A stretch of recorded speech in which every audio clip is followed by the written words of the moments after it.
Pastors in GILGM and our pastors here, and in the blessing of my Pastor Rock, my husband, I am here today to deliver the life-giving word of God. So, but before we begin,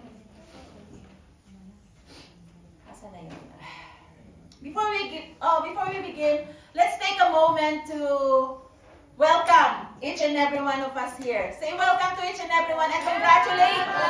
Let's say congratulations, you are here. Congratulations, you are here.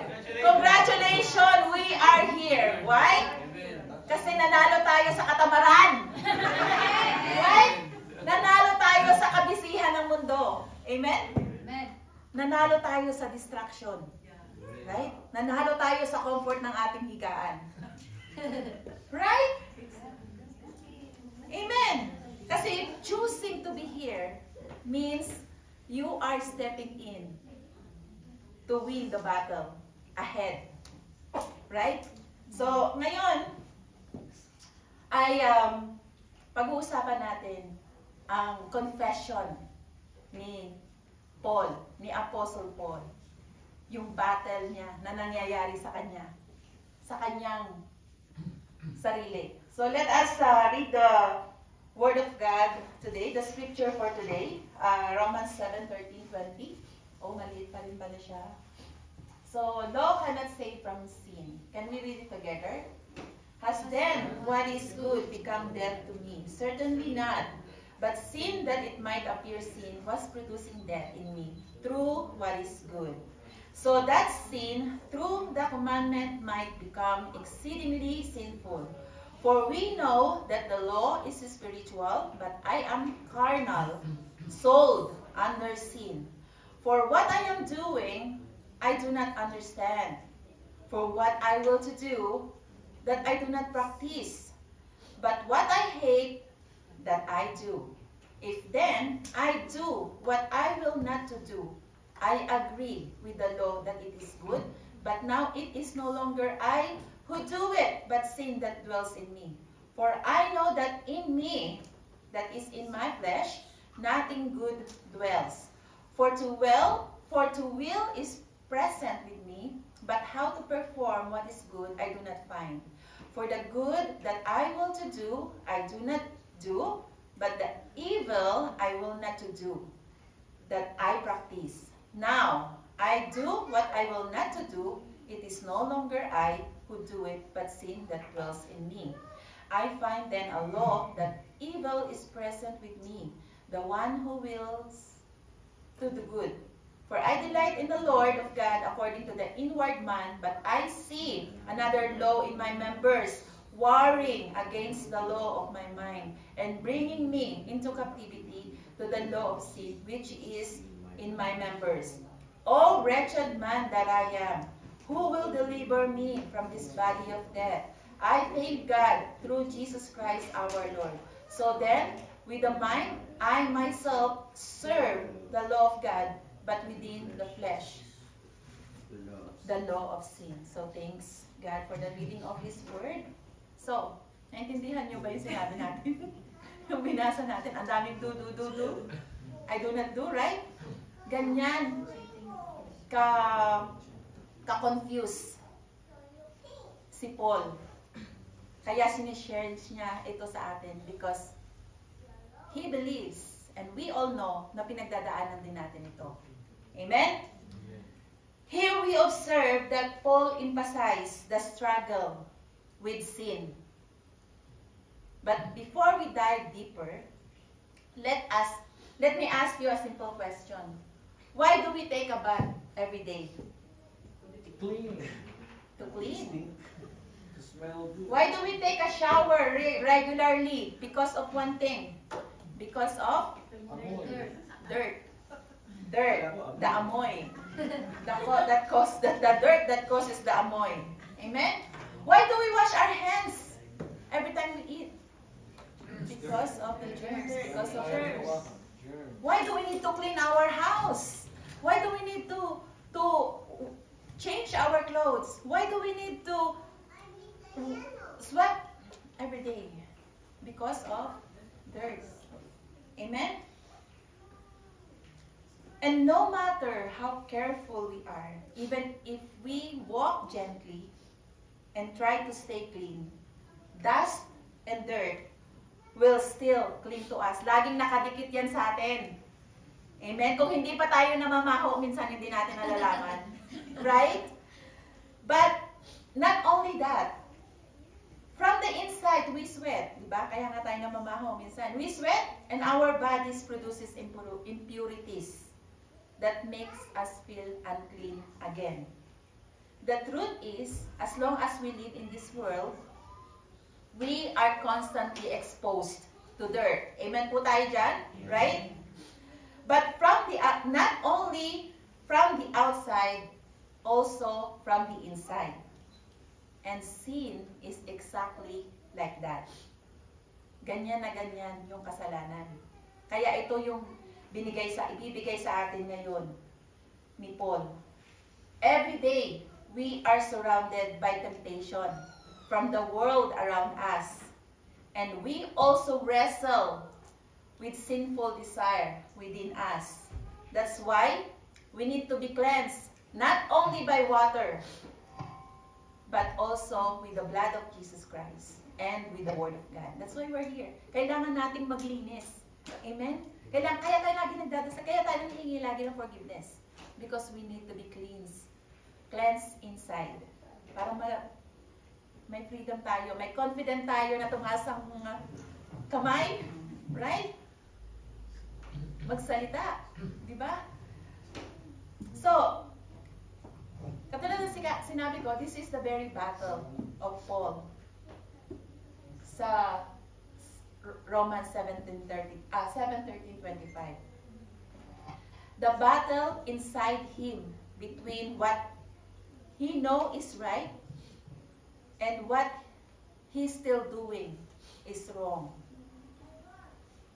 So he described clearly his desire to do good, but the weakness of the flesh is pulling him back.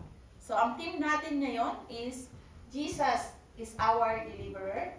And the title is, Real Struggle, Real Deliverer. Hindi ko pala siya nabago. The struggle is real, so as our deliverer. Amen. So today, as we study this passage, we will uncover 5 truths that Paul wants us to understand sa kanyang confession, in his confession, about the battle that he is facing and all of us here are also facing. The struggle against sin in our hearts so that we can all win the battle and experience the victory with Christ. So first of all, kapag daw humaharap tayo sa battle, ano ang una natin dapat tandaan? We have to know our enemy. Amen? We have to know our enemy. You know, sino ba enemy natin? Sin. Sa spiritual. Si Satan, di ba? You know, the number 1 character of Satan is not a murderer. Liar. He is proud. He is proud. He didn't become a devil because he killed angels. No.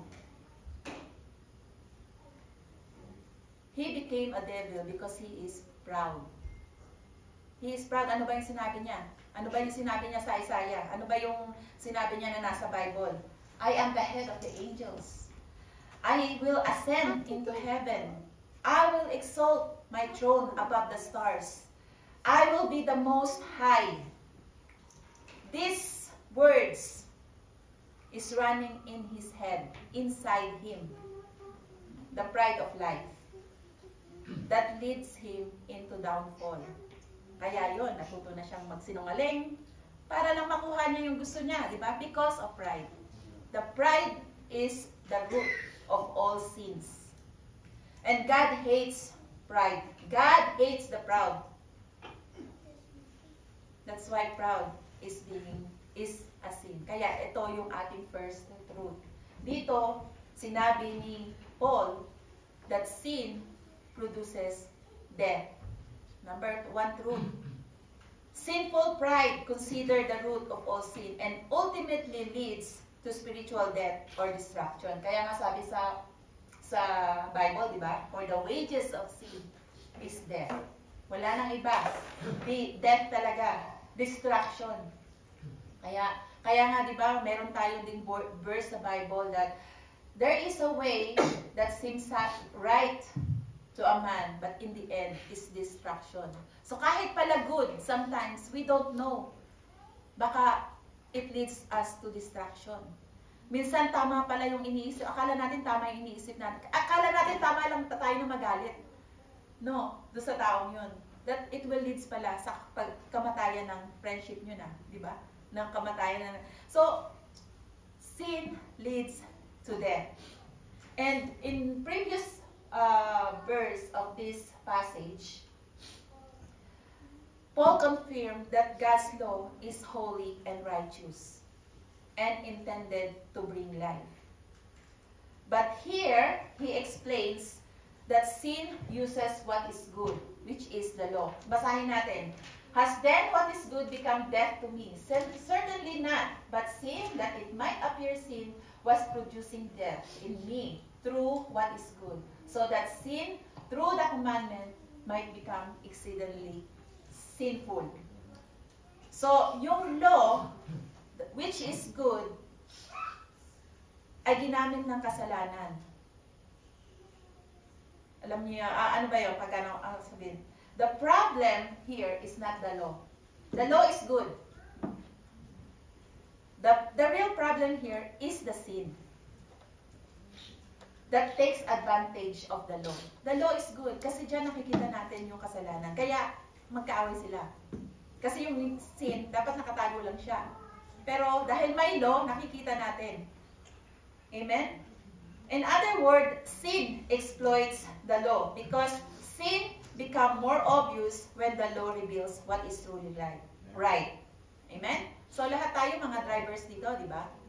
Lahat tayo mga drivers. So dito, kapag walang speed limit, di ba, drive lang tayo. Wala tayong wala tayong pakialam. Pero, pag may nakita na tayo speed limit na 40 km per hour, nagiging aware na tayo, di ba? Na, oops, kailangan ko i-stop. Kailangan kong i-brake. Right? So, the law didn't make you break the rule. It simply made your sin visible. Kasi pag lumampas ka ng 40, sigurado may ticket ka. Di ba? So, God's law shines a light on what is righteous. And when the light shines, sin becomes easier to see. Another illustration here is the window in your houses. Yung labas na window natin. Imagine a window in your house. At first, it looks clean. Katulad yan. At first, it looks clean. You don't really notice anything wrong with it. But then, the sunlight shines directly in the window. Suddenly, all the dust, all the smudges, all the marks, nakikita mo. Diba? It's visible now. The dirt was already there. But you didn't notice it until the light revealed it. The sunlight didn't create the dirt. It just made it clear. Right? The same way with the law of God. It's like the sunlight. It reveals what is right, and because of that, it exposes what is wrong in us. Sin becomes more noticeable. Not because the law causes sin, but because the law shows the truth. And the truth exposes the dirt in our hearts. Especially the commandments. Sino dito yung sampung utos ng Diyos ay nagagawa, napapalo, na-obey? Right? The commandments highlights our rebellion. The more we know God's commands, the more clearly we see our failure to follow them. And it brings guilt. Sometimes it brings condemnation or conviction. Kaya yung iba, sometimes hindi na pumapasok ng simbahan kasi nagiguilt. Hindi na sila makatingin sa mata dahil sa kanilang nagawa. Wala ka namang sinasabi. No. It's within their self. Amen? So, this verse gives us a clear conflict of law to sin that brings death. The law is good and spiritual, but sin is real and has power that causes death. That will bring us to the second truth. Because after Paul explaining how sin uses the law to bring death, Paul now turns the spotlight on himself. He said, sold under sin. In verse 14 it says, for we know that the law is spiritual, but I am carnal, sold under sin. I am carnal, sold under sin. Tayo po yan. Ganyan po tayo lahat. We are carnal, sold under sin. When Paul confessed that, he simply said that I am human, I carry a sinful nature, and I still struggle under the influence of sin. Paul is not saying he loves sin. He is saying that his human nature is weak. His human nature is in him. He is weak and vulnerable. Why? Because he is sold under sin. The humanity, all of us here, sold under sin. The humanity was sold under sin, and it started when Adam and Eve disobeyed Jesus Christ. Disobeyed God in the Garden of Eden. And from that moment, sin became the master of humanity. Sin became our master, and mankind became powerless on its own. That is why the Bible says, if we say we have no sin, we deceive ourselves, and the truth is not in us. So wala pong tao na hindi nagkakasala. Lahat tayo nagkakasala. Even after receiving Jesus Christ as our Lord and Savior, sin still tries to pulls us, tempt us, and bother us. That's why Paul, he is already an apostle, a missionary, a church leader. Ang dami niya lang nagawa sa kingdom ni God. Still, he confessed that he struggled daily with sin. If Paul confessed that he struggled sin, how much more us? Who among us here doesn't struggle sin? Lahat tayo, lalo na tayo ngayon na kilala natin si Jesus Christ. We are more aware of sin, right?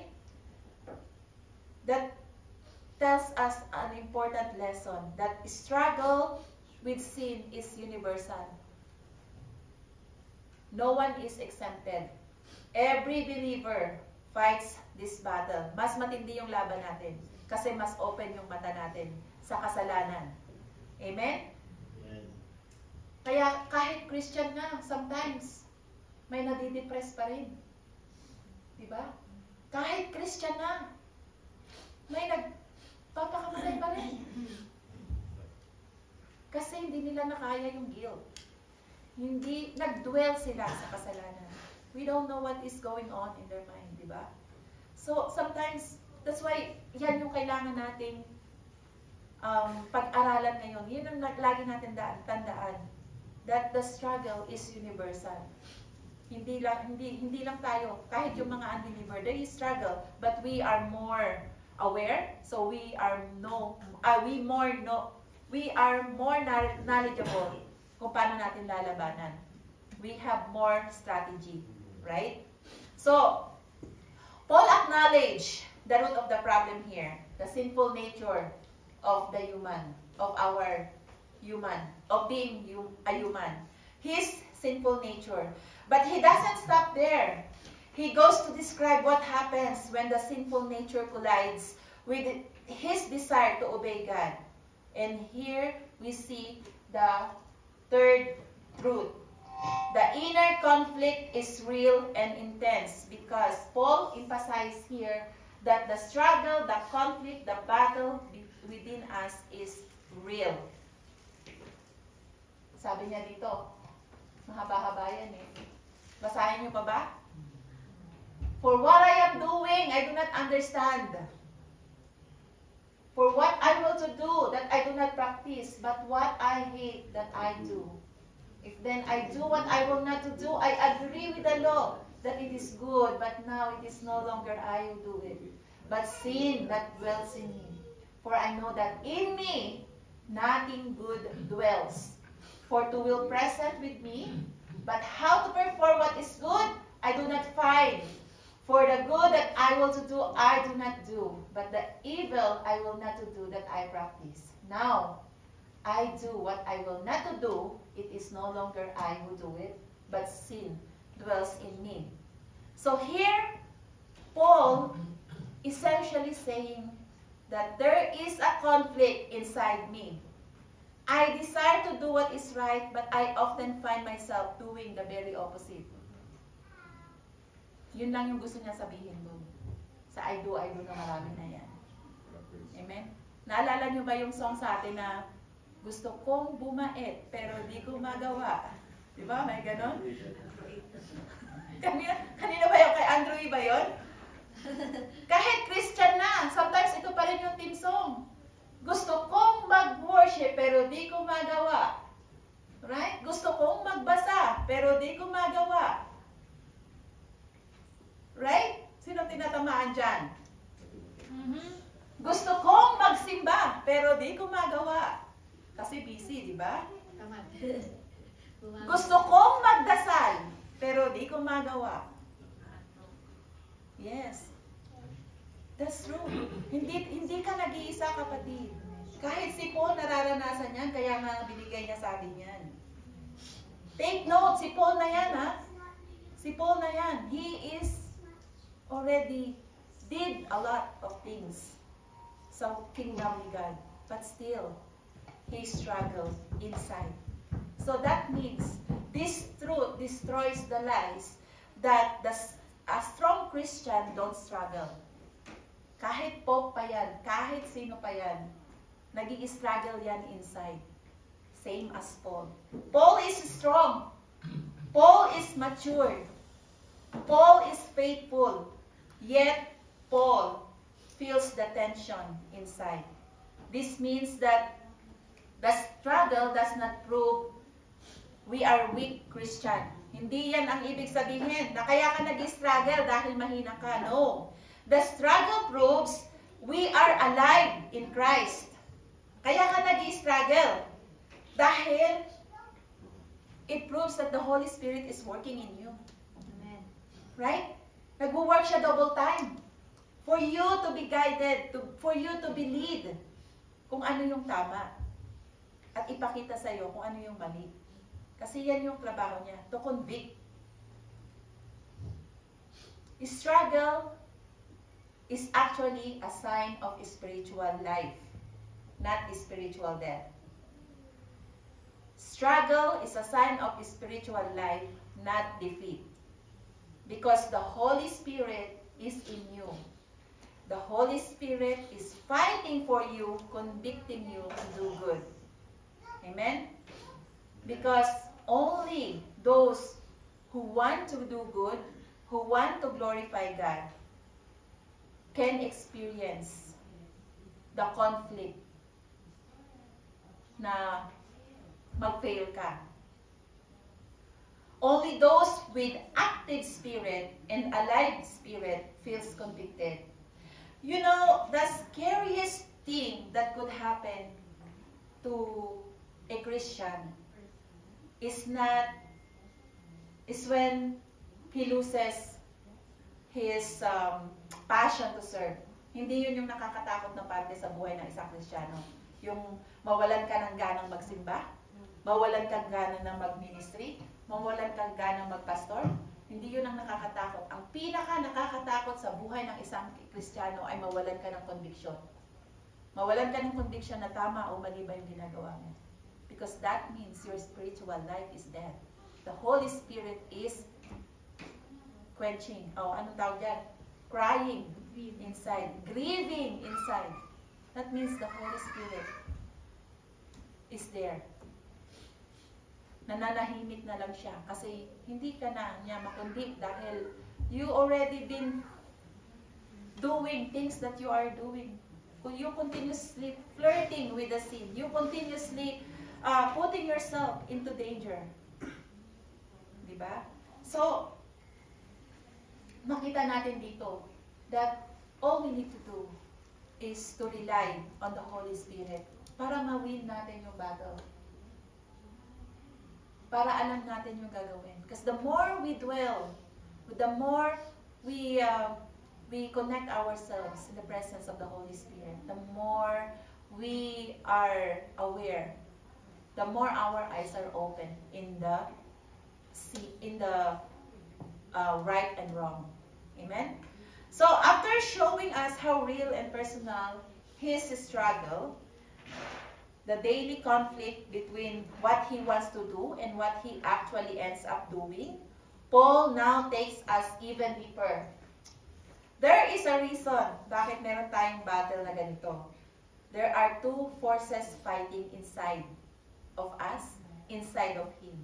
And the number 4 truth, there is a battle between the law of God and the law of sin inside us. In verse 21, it says, "And I find the law that evil is present with me, the one who wills to do good, for I delight in the law of God according to the inward man. But I see another law in my members, warring against the law of my mind, and bringing me into captivity to the law of sin, which is in my members." And in 25:3 it says, "So then, with the mind I myself serve the law of God, but with the flesh, the law of sin." So here, Paul is articulating the experience of wanting to obey the law of God, but finding himself constrained by the power of the law of sin. Here, Paul distinguished the contrast between the law of God and the law of sin. The law of God gives us the desire to obey, to honor, and glorify God. Kaya sabi niya dito, "For I delight in the law of God according to the inward man." Yung ano natin, yung inward man natin, gustong-gustong i-glorify si God. But the law of sin, yung sinful nature natin, yung flesh natin, pulls in the opposite side toward disobedience. That is why we often want to do what is right but fail. And why we sometimes do what we know is wrong. Right? Sin is enslaving, but not ultimate. Sin tempts, enslaves, and distorts our decision, but it cannot have the final word. Even though the flesh fights, the Spirit of God provides power to resist. The ultimate battle is internal. The struggle is not primarily external. Hindi natin kalaban yung mga tao, hindi kalaban yung mga nakikita natin. Ang totoong kalaban natin at ang pinakamatinding kalaban natin is yung ating sarili, our flesh, especially the believers. Our primary enemy is our flesh. Think of a soldier caught between the two forces. One is guiding him to victory and one is guiding him to danger. So paano siya mananalo? Mananalo siya if he is aware of these two forces, So he will know the strategy to win the battle. Amen. He should be aware of both forces to allow the soldier to fight strategically and rely on reinforcements. In our Christian life, the mind, just like we said, is the law of God, is your guide. Yung law of God, yun yung guide natin. But the the law of sin is the enemy. And Jesus Christ is our reinforcement. That wins the battle for you. Amen? So after Paul describes the relentless conflict between the law of God and the law of sin, he concludes with hope that deliverance is possible. The struggle does not end in despair because Jesus Christ provides the victory. Where our flesh fails, where sin is slaves, Jesus intervenes to free us, empower us, and restores us to righteousness. This is why Paul cries out in verse 24 and 25, "Who will deliver me from this body of death?" Who will deliver me from this body of death? And then he answered, "Thanks be to God through Jesus Christ, our Lord." That brings us the last truth. The ultimate solution to the battle within is not self-effort, but surrender to Jesus Christ as our Lord and our deliverer. That is the last truth that Paul wants us to know. That Jesus Christ is our deliverer. So after describing the tug of war within himself, finally, Paul reaches the breaking point. The weight of the battle pushes him to a place of deep desperation. And here we hear his heartfelt cry that we can relate. Paul admits his anguish. He said in verse 24, "O wretched man that I am. O wretched man that I am." Paul called himself a wretched. The word wretched expressed frustration, misery, and helplessness in this ongoing battle. He expresses his inner frustration and awareness of his imperfection in spite of his success in the ministry. Amen? Sabi niya siguro, sino ba sa atin yung nakaka-relate? Diba? Dumating na ba tayo sa buhay natin na, "Lord, hindi ko na kaya. Ano ba, Lord? Gusto kong bumait, pero di ko magawa. Gusto kong magsimba. Bakit ganito? Bakit ayaw ng katawan ko? Lord, alam ko na mas makakabuti ito sa akin, pero bakit? Bakit hindi ko kaya? Bakit wala akong boldness to do it? Bakit wala akong confidence to stand?" It's yourself. It's your old nature that hinders you to do what is good. This is shocking. This admission of Paul is shocking because alam natin si Paul is a strong man. He is apostle, the missionary, the church leader, the church planter, the man who is powerfully used by God. But still, he called himself a wretched. He acknowledged that I still struggle. I still struggle even with all I've seen and done for God. So, kayo din guys, alam ko, ito rin yung tayo din. Nararanasan natin to. His cry shows us that maturity does not eliminate the battle. It intensifies awareness of the battle. This confession of Paul is not confession of defeat. It is the confession of dependence. Dependence to his deliverer. And then Paul asked the most important question every believer must ask. Who will deliver me from this body of death? Kapag nandun na tayo sa point of no return, na parang feeling natin, andun tayo sa pinaka-rock bottom. Andun tayo sa wala na tayong, ano ba, punong-puno na ako. Diba? Bakit ganito pa rin ako, Lord? Bakit ganito pa rin? Sasabi ni Paul, Who will deliver me from this body? Sino makakatulong sa akin? Sino ang makakapaglabas sa akin dito sa pit of depression, pit of anger, pit of this bad behavior, pit of things na naghihinder sa akin para maging kapaki-pakinabang sa ministry. Lord, sino makakatulong sa akin? And we can observe here, He didn't say, what will deliver me? He didn't say, how can I be delivered? He said, who will deliver me? That means it is a person and not a method that can deliver you. And Paul gives us a victorious answer. I thank God through Jesus Christ our Lord. So this is the turning point.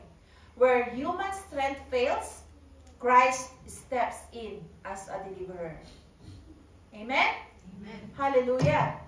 So for the conclusion, let us take a summary of all that we learned.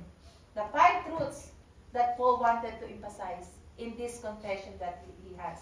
That sin produces death. That we are carnal, sold under sin. That the struggle, the conflict, the battle within ourselves is real. That there is a battle between the law of God and the law of sin. And the last, but the most important one, we know that all of this, we have a deliverer, and that is Jesus. Amen? Amen? Amen. So how will we know the battle? We have to know our enemy. Keep in mind that sin is real. So as our deliverer, Jesus. Know your limitation. You cannot do anything without Christ. Know your limitation. Huwag kang pabida. Hindi mo kaya yan. Be with God. Be with Jesus Christ. We are nothing and we cannot fight the battle alone. Humbleness is the key. Amen. To obey. Believe in the power of salvation. Believe in the power of salvation. Believe that when we accepted Jesus Christ as our Lord and Savior, the sin has no longer power in us. He broke already the grip of the sin and destroyed its authority in our lives. Just as dirt cannot cling anymore to someone who has been fully washed, sin can no longer define us because Jesus has cleansed us completely. His ultimate sacrifice on the cross has given us true cleansing. That is why we must depend on Jesus Christ, our deliverer, every single day. Amen? Amen. And one more thing that we must put in our mind, that we should trust or we should believe in the power of our salvation, because when we accepted Jesus Christ as our Lord and Savior, we became a new creation. Our old sinful nature was already crucified with Christ, and we are no longer live under its power. We are no longer slaves to sin. So kahit nakakakanta tayo minsan ng gusto kong bumait, kahit di ko magawa, gusto kong magsimba, pero di ko magawa, meron tayong katumbas dyan na dapat kantahin na. I'm no longer slave to sin. I am a child of God. One more. I'm no longer slave to sin, for I am a child of God. That is your new identity. You are a child of God. You cannot, don't avoid saying yourself that you are a sinner. That is not your identity anymore. Because when you accepted Jesus Christ as your Lord and Savior, you are a child of Christ. You are no longer a sinner. You are already been set away, set apart. Iba ka na. Hindi na yung sinner, yung old sinful nature mo, yun yung sinner. But then you accepted Jesus Christ. You are cleansed. You are new creation. New creation. Kaya iwasan natin. Tawagin natin sarili natin na sinner. We are still sinning. Yes, that's true. We cannot consistently be obeying the law, the law of God. But there is Christ who always cleanses us every day. Amen? Amen. And one more thing that we should put in our mind as we accepted Jesus Christ as our Lord and Savior. Christ lived in us. We become Christ lives in us. He took up residence in us through the Holy Spirit. Christ lives within us and gives us a new nature. His own nature. Yun yung bago na natin na nature. The very character of Jesus now dwells inside of us. So that's why we can say what Paul says, that it is no longer I who live, but Christ lives in me. The life that I live by faith through Christ who sacrificed His life for me. Right? We are doing all of this because we believe in the power of what He did on the cross. His one-time sacrifice that brings everyone to freedom. Amen? So to end this, let me remind you, all of us here, that we are all in Christ. When we say we are all in Christ, meaning no more condemnation. No more condemnation. Only conviction from the Holy Spirit. Because the Holy Spirit is there. Yan yung proof that that we are saved. Because the Holy Spirit is dwelling in us, reminding us to do what is right from wrong. When we say we are in Christ, no more separation. Wala na tayo sa darkness. Kahit minsan naliligaw tayo minsan, hindi na tayo doon. Hindi na yun yung ating comfort zone. Because we are already in the heavenly zone. Yun yung presence ng Panginoon. Because no one can separate us from the love of God. Amen? Amen. No one can separate us from the love of God. We all know that once we are in Christ, we have also the freedom. Freedom to worship, freedom to rejoice. Amen? Amen. Freedom from the sin and death. Because the Spirit made us alive and because the Spirit has set us free. Amen. Kaya nga po, kahit anong gawin natin, kahit anong willpower natin, hindi natin kaya yan. When we cannot win by willpower, Christ wins by grace. Amen? Victory does not come from trying harder. Kasi wala yan. Victory comes from trusting deeper. Willpower cannot deliver us. Discipline cannot deliver you.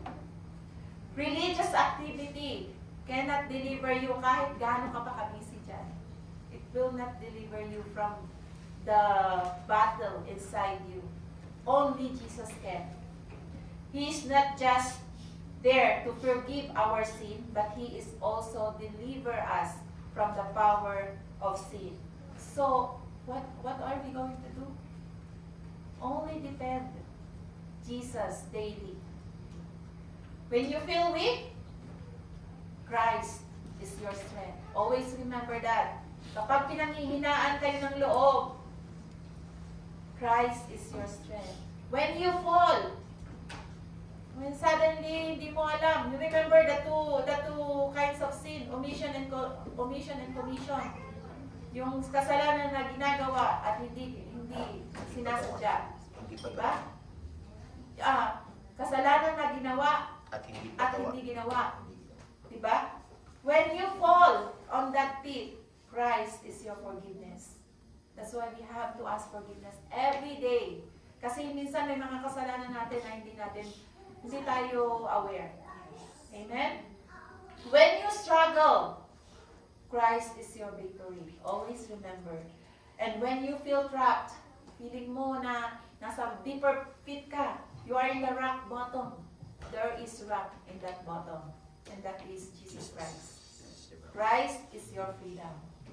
The battle may be real, but Jesus is more real. Amen? Amen. Amen?